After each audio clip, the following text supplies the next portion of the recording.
عوام کی اکثریت کو کہتے ہیں جمہوریت۔ جمہوریت ہے مکمل اسلام کے خلاف نظر آتی۔ اسلام میں ہوتی ہے رب کی حکومت، لیکن جمہوریت میں ہے عوام کی حکومت نظر آتی۔ عوام کی اکثریت کو کہتے ہیں جمہوریت۔ جمہوریت ہے مکمل اسلام کے خلاف نظر آتی۔ ہوتا ہے اسلام میں طاقت کا سرچشمہ رب کریم، جمہوریت میں طاقت کا سرچشمہ ہے عوام نظر آتی۔ عوام کی اکثریت کو کہتے ہیں جمہوریت۔ جمہوریت ہے مکمل اسلام کے خلاف نظر آتی۔ اسلام میں ہوتا ہے قانون ساز فقط رب کریم، جمہوریت میں قانون ساز عوام کی اکثریت ہے نظر آتی۔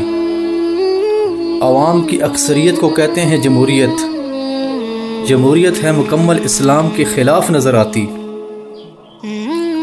نہیں ہوتی اسلام میں برابر رائے جاہل اور عالم کی، جمہوریت میں دونوں کی رائے ہے برابر نظر آتی۔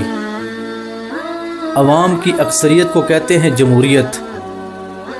جمہوریت ہے مکمل اسلام کے خلاف نظر آتی۔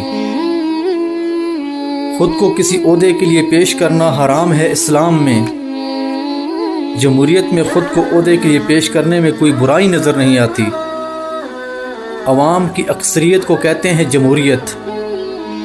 جمہوریت ہے مکمل اسلام کے خلاف نظر آتی۔ اسلام میں اختلاف و افتراق ہے حرام، جمہوریت میں ہر پارٹی ہے اختلاف کرتی نظر آتی۔ عوام کی اکثریت کو کہتے ہیں جمہوریت۔ جمہوریت ہے مکمل اسلام کے خلاف نظر آتی۔